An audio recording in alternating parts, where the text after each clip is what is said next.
기대가 됐습니다. 우리나라 선수 중에 윤성빈이란 선수가 세계 랭킹 1위고 전날 1, 2차 합계 기록도 대단히 좋았기 때문에 금메달을 딸 거라 믿어 의심치를 않았습니다. 때문에 그러한 역사적 현장에 함께한다는 기쁨, 시상대에서 태극기가 올라가면서 애국가가 울려 퍼지는 그 감격 한번 누려보고 오자. 그리고서는 서둘러 올라갔습니다.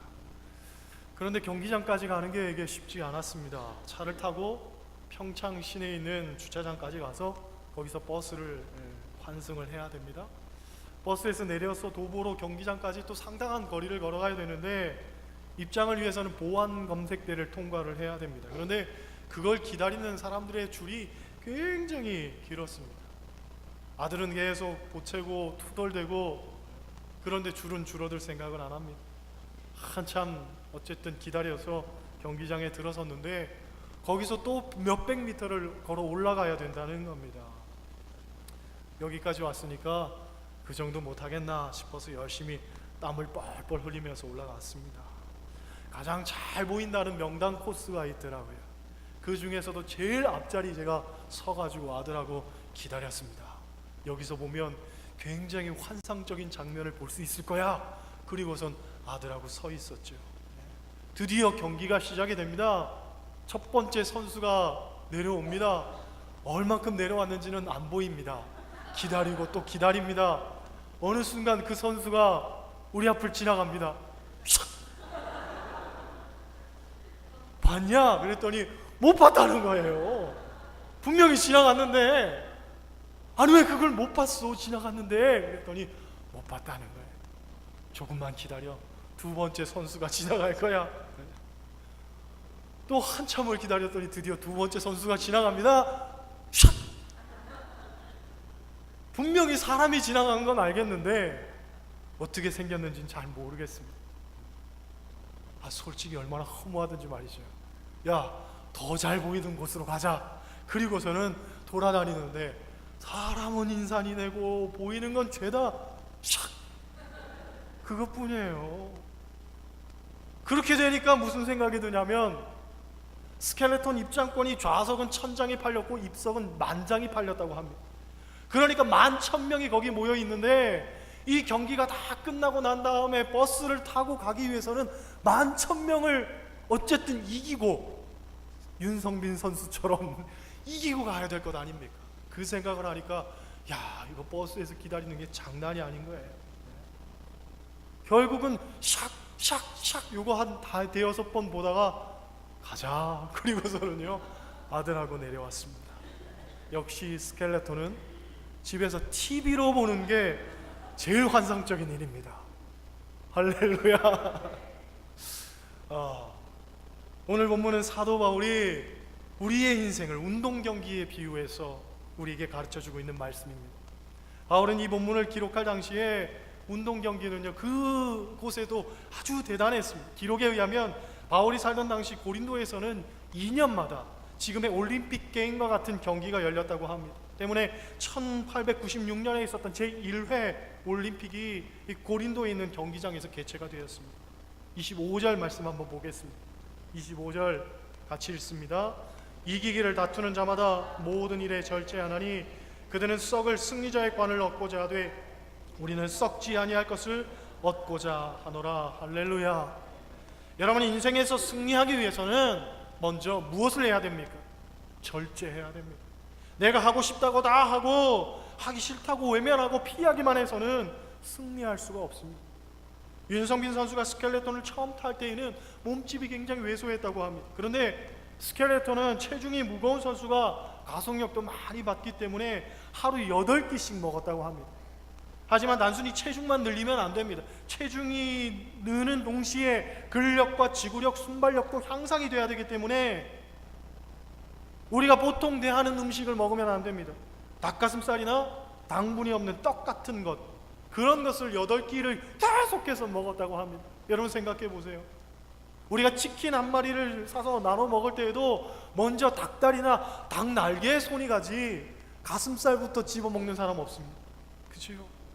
양념치킨도 그럴진데 간을 안 한 닭가슴살을 하루 8번씩 먹어야 된다는 것, 보통 일이 아니죠. 소위 입에서 닭똥 냄새 난다, 그렇게 이야기할 정도죠. 우리 속담에 맞기 싫은 매는 마저도 먹기 싫은 음식은 못 먹는다라는 말이 있습니다.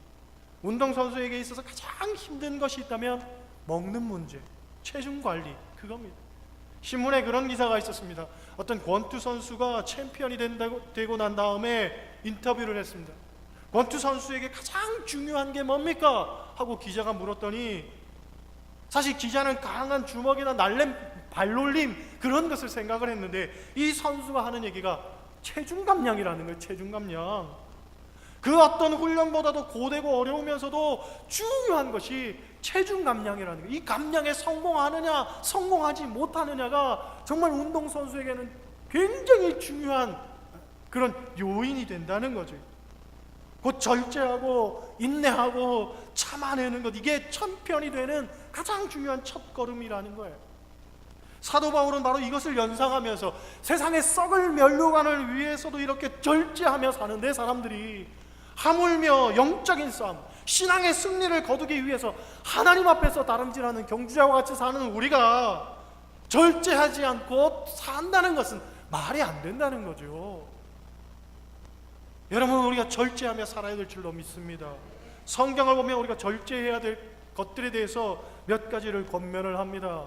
먼저는 말에 있어서 절제해야 됩니다. 따라 하시겠어요? 말에 있어서 절제하자. 네, 이런 얘기가 있습니다. 어느 교회 집사님 셋이서 낚시하러 강가에 놀러 갔습니다. 낚시란 게 원래 그렇습니다. 고기를 잡는 건지 시간을 잡는 건지 아니면 인생을 잡는 건지, 열심히 낚싯대는 들이웠는데 고기는 한 마리도 잡히지 않으니까 서로 이야기하는 거, 이런저런 이야기를 주고받습니다. 그러다가 한 집사님이 이야기를 하는 거예요. 나는 집사 직분이나 받았는데도 아직도 술을 못 끊는 게 고민이네. 그리고서 술 못 끊는다고 얘기를 했더니 그 옆에 있는 집사님이, 나도 그래요. 나는 집사인데도 아직 담배를 못 끊었네 여지. 그리고서 고민을 하는 거예요. 고민을 얘기를 했습니다. 그랬더니 옆에 있던 세 번째 집사님 하는 얘기가, 나도 사실 고민이 하나 있는데 나는 다른 사람한테 말을 들으면 한 귀로 듣고 한 귀로 흘려야 되는데 꼭 그걸 다른 사람한테 얘기를, 소문을 퍼뜨려가지고 원망 듣고 그렇게 싫은 소리 듣는다고. 그러니까 앞서서 고민을 얘기했던 두 집사님이 뜨악했겠지요. 그죠? 말을 참지를 못한다고 이야기하니까. 여러분, 말에 있어서 절제해야 될 줄 믿습니다. 야고보서 1장 26절 말씀, 누구든지 스스로 경건하다 생각하며 자기 혀를 제갈 물리지 아니하고 자기 마음을 속이면 이 사람의 경건은 헛것이라. 곧 경건한 사람은 어떤 사람이냐? 말에 실수가 없는 사람, 그 사람이 경건이라는 거예요. 우리는 경건한 행동, 경건한 태도, 경건한 어떤 가치관, 이런 걸 생각하지만 경건이라는 건 다른 게 아니라는 거지요. 가장 먼저 실천할 수 있는 경건은 말이라는 거예요. 말을 절제해야 할 줄 믿습니다. 두 번째로, 보는 것을 절제해야 됩니다. 따라 하시겠어요? 보는 것을 절제하자. 사람의 대부분의 죄는 눈으로부터 시작이 된다고 합니다. 아담과 하와가 선악과를 따먹었던 이유가 무엇입니까? 보암직도 하고 먹음직도 하고 지혜롭게 할 만큼 탐스러웠기 때문에 그걸 취했던 것 아닙니까? 눈이 먼저 죄에 대한 욕심이 생긴 거예요. 다윗이 죄를 지었던 이유가 뭡니까? 왕궁 옥상에서 거닐다 보니까 아리따운 여인이 목욕하는 것을 보고서 참지 못해서 그 마음에 정욕을 품었기 때문에 죄를 지은 것 아닙니까? 욥기 31장 1절로 2절 말씀 보면 이런 말씀이 있습니다. 내가 내 눈과 약속하였나니 어찌 처녀에게 주목하랴? 그리하면 위에 계신 하나님께서 내리시는 분깃이 무엇이겠으며 높은 곳에 전능자께서 주시는 기업이 무엇이겠느냐? 계속해서 4절, 그가 내 길을 살피지 아니하시느냐? 내 걸음을 다 세지 아니하시느냐? 할렐루야. 곧 욥은 말하기를 내 눈과 약속했다는 거예요. 하나님의 거룩하심에 동참하고 하나님이 기뻐하시는 것만 보고 살겠다. 세상의 소욕과 세상의 정욕 가운데 내 눈을 방임하며 쓰지 않겠다라고 결단했다는 겁니다. 여러분의 눈도 하나님의 영광을 위한 도구로만 쓰여지시기를 소원합니다. 세 번째, 먹는 것도 절제해야 됩니다. 따라 하시겠어요? 먹는 것을 절제하자. 사람의 본능 중에 가장 강한 것, 먹는 것이라고 합니다. 그래서 에서는 그 귀한 장자권, 하나님께서 약속하신 그 장자권을 팥죽 한 그릇에 팔아버린 거예요. 먹는 것 때문에. 출애굽한 이스라엘 백성도 먹는 것 때문에 시시때때로 하나님께 원망하고 불평만 늘어놓다가 광야에서 심판을 받게 된 겁니다. 잠언서 23장 29절로 30절, 재앙이 네게 있느뇨, 근심이 네게 있느뇨, 분쟁이 네게 있느뇨, 원망이 네게 있느뇨, 까닭없는 상처가 네게 있느뇨, 붉은 눈이 네게 있느뇨, 술에 잠긴 자에게 있고 혼합한 술을 구하러 다니는 자에게 있느니라. 여러분, 우리 교회에는 찔리는 분이 한 분도 없을 줄로 믿습니다만은 그리스도인은 마땅히 술도 절제해야 됩니다. 그렇죠? 먹으면 맛있고 건강에도 좋은 음식들 세상에 얼마나 많이 있는데 아직도 건강을 해치는 술, 담배하고 산단 말입니다. 어떤 집사님은 하루에 20번 담배를 끊었다고 합니다. 왜? 이번이 마지막이야 그러면서 한 대 피우고, 조금 있다가 이번이 정말 마지막이야 하고 또 한 대 피우고, 이놈의 담배 내다 버려야지, 버리기에는 돈 주고 샀으니 아까우니 딱 한 대만 내가 피고 내가 버리겠다, 그리고서 딱 한 대 피고, 그러기를 20번을 반복했다는 거예요. 왜? 담배 한 갑에 20개가 들어있으니까. 절제할 수 있어야 됩니다. 물론 우리 교인들은 들을 필요가 없으니까 다른 교인들 중에서도 혹시라도 있으면 꼭 말해주시기를 바랍니다. 할렐루야. 먹는 것 절제해야 됩니다. 술, 담배 끊어야 됩니다. 그렇죠? 네 번째, 물질도 절제해야 됩니다. 따라 하시겠어요? 물질을 절제하자. 물질을 절제하자. 여러분, 물질이 넉넉하다고 자기 만족과 자기 안위를 위해서만 사용한다면 그건 하나님의 뜻에 어긋나는 일입니다. 성경은 우리가 가진 것이 다 하나님의 것이라고 이야기를 합니다. 다만 우리는 청지기들이지요. 우리의 물질을 하나님께서 맡겨주신 거라는 거예요. 그래서 성경은 달란트를 맡은 자들의 비유를 통해서 우리에게 주어진 달란트는 주인의 것임을 분명히 아는 자가 지혜로운 자라는 거예요. 그리고 우리는 주인이 보시기에 착하고 충성되게 살아야만 된다는 거지요. 또 가난한 사람도 마찬가지입니다. 능력 이상의 지출 마다하지 않고 그냥 뱁새가 황새 따라가다가는 결국 가랑이가 찢어지는 거죠. 규모 있는 생활, 절제하는 삶, 가난한 자나 부한 자나 마찬가지예요. 우리 모두에게 공통적으로 적용되는 겁니다. 웨슬리 목사님은 말하기를 최선을 다해서 아끼라고 했습니다.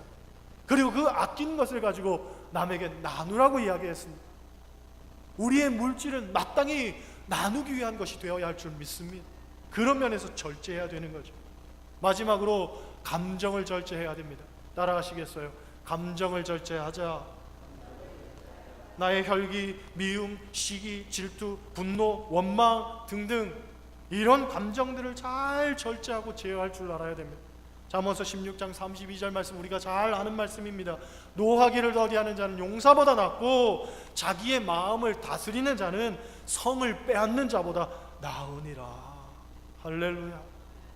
여러분, 감정 없는 사람은 없습니다. 누구나 다 감정을 갖고 있습니다. 그런데 그 감정을 얼마나 잘 제어하고 잘 절제하며 사는가, 거기에 인생의 성패가 달려 있습니다.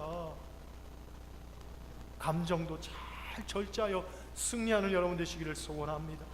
26절 말씀 보겠습니다. 26절 같이 읽습니다. 그러므로 나는 다름질하기를 향방 없는 것 같이 아니하고 싸우기를 허공을 치는 것 같이 아니하며. 할렐루야. 이것은 인생의 목적에 대한 이야기입니다. 인생도 향방이 있어야 되고, 즉 목적이 있어야 된다는 얘기죠.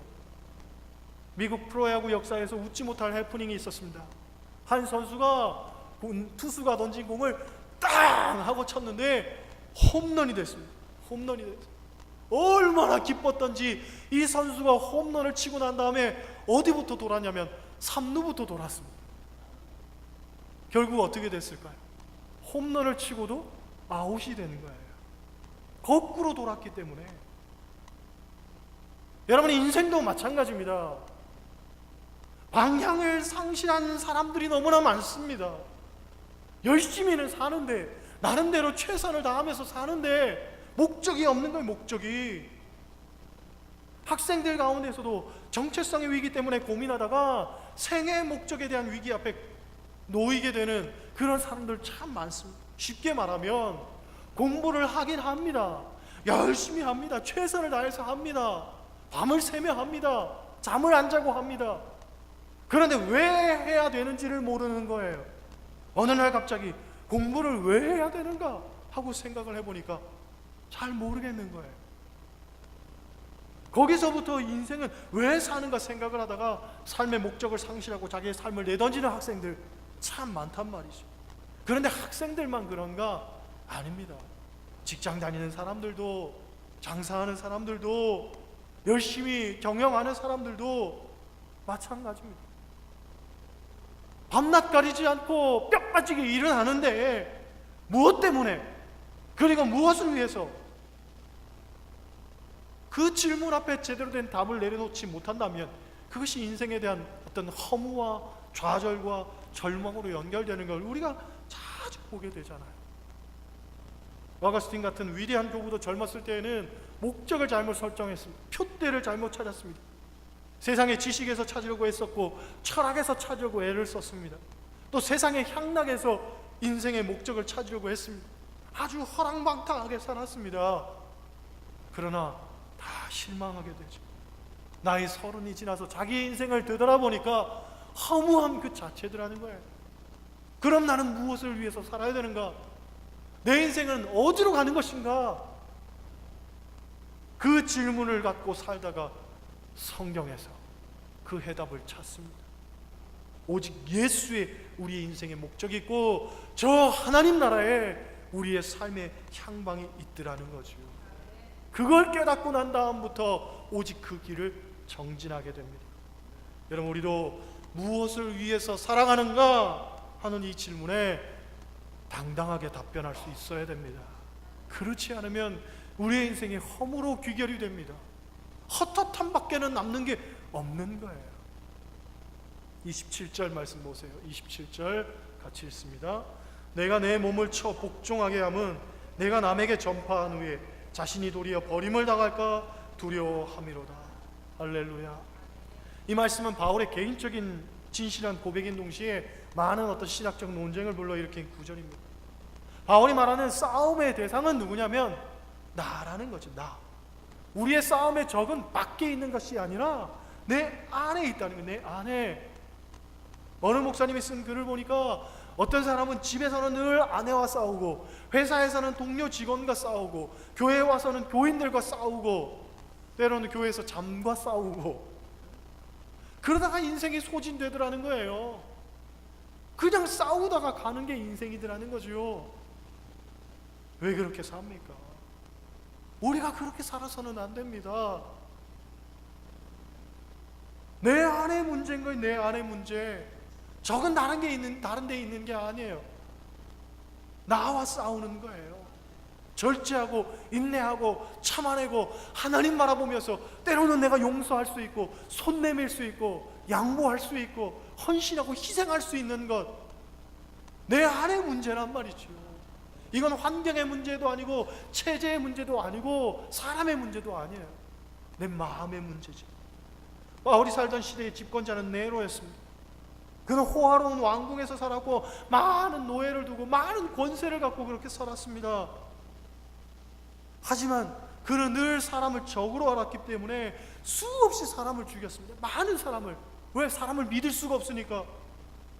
항상 두려움에 떨면서 살았습니다. 그래서 자기 형제도 죽이고 아내도 죽이고 결국은 자기 자신이 자살하는 비참한 최후를 맞이하게 되죠.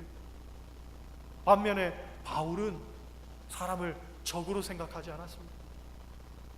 자기를 미워하는 사람, 자기를 죽이려고 하는 사람, 심지어 자기를 돌로 친 사람, 그들도 적으로 생각하지 않았습니다. 그래서 돌에 맞아 거반 죽어가는 바울을 죽은 줄 알고 사람들이 성 밖에 내던졌는데 그 성 밖에서 겨우겨우 의식을 되찾고 난 다음에 가장 먼저 한 일이 무엇입니까? 그 성 안으로 다시 들어가서 자기를 돌로 치던 사람들에게 복음을 전하는 일, 그것이 사도 바울이 한 일이었습니다. 그 일 때문에 누가 충격을 받습니까? 디모데가 충격을 받습니다. 복음이란 게 뭐냐? 예수란 게 뭐냐? 어떻게 자기를 돌로 치는 사람들에게 다시 돌아가서 복음을 전할 수 있었을까? 그리스도인은 그런 겁니다. 나를 돌로 친다고 그를 미워하거나 그를 똑같이 돌로 갚아주거나 그로부터 돌아서는 게 그리스도인이 아닙니다. 그리스도인은 70번에 7번이라도 용서하는 사람이고 원수까지도 사랑하는 사람, 그 명령을 받은 우리가 그리스도인인 줄 믿습니다. 그러하기에 그리스도인의 싸움은 상대를 무찌르고 상대를 죽이고 상대와 싸워 이기는 것이 아니라 나를 죽이는 것이고 내가 내려놓는 것이고 내가 먼저 양보하는 거죠. 결국 내가 죽어야 비로소 예수로 사는 것입니다. 가인은 자기의 분노를 다스리지 못해서 동생을 죽이는 최초의 살인자가 됩니다. 에사는 먹는 것을 다스리지 못해서 팥죽 한 그릇에 장자권을 파는 실수를 저지릅니다. 사울은 자기를 다스리지 못해서 악신이 들이고 남을 의심하다가 자살로 생을 마칩니다. 삼손은 정욕을 다스리지 못해서 두 눈을 잃고 적과 함께 사장됩니다. 그러나 예수님은 자기를 찌르고 자기를 십자가의 못으로 받고 자기를 채찍질하는 그들조차도 용서하고 다 이루었다 하고 돌아가십니다. 그랬기 때문에 그분이 만왕의 왕이 되실 수 있었던 것이고 그 예수님으로 말미암아 우리 모두 다 새로운 생명을 얻게 된 것입니다. 그런 것이죠. 여러분, 믿음의 경주에서 이기는 자들이 되시기를 소원합니다. 히브리서 11장 믿음장으로 알려져 있습니다. 거기에 믿음의 경주에서 승리한 자들의 이름이 나옵니다. 아벨, 에녹, 아브람, 야곱, 요셉, 모세, 라합, 기드온, 입다, 바락, 삼손, 사무엘, 다윗, 이런 인물들이 쭉 나옵니다. 그런데 이들 모두 다 우리와 성정이 같은 사람들, 우리 같은 사람들, 우리와 같이 평범한 소시민들이었다는 거예요.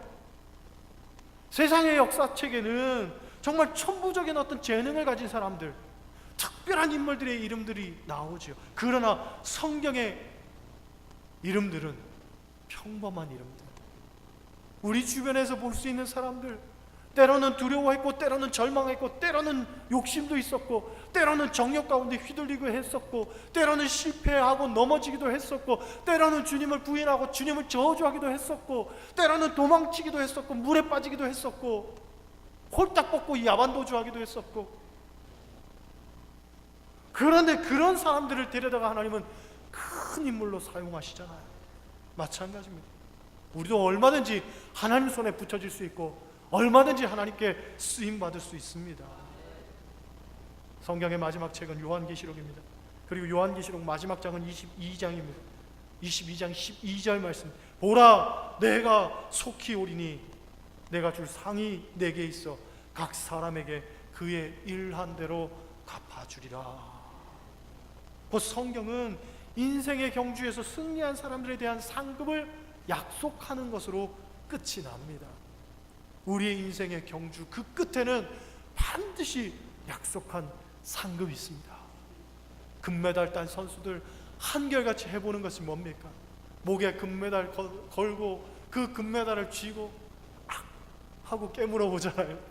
이게 진짜 금메달이냐? 바라기는 여러분, 저기 하늘나라 가서 가장 먼저 하는 일이 있다면 우리에게 주신 그 메달, 금메달, 인생의 경주에서 승리한 사람들에게 하나님께서 주시는 그 생명의 면류관 받아 쓰고서, 야, 이게 정말 하나님께서 주시는 것이냐? 기쁨과 감사와 감격 가운데 함께 참여하는 여러분 되시기를 주님의 이름으로 간절히 축원합니다.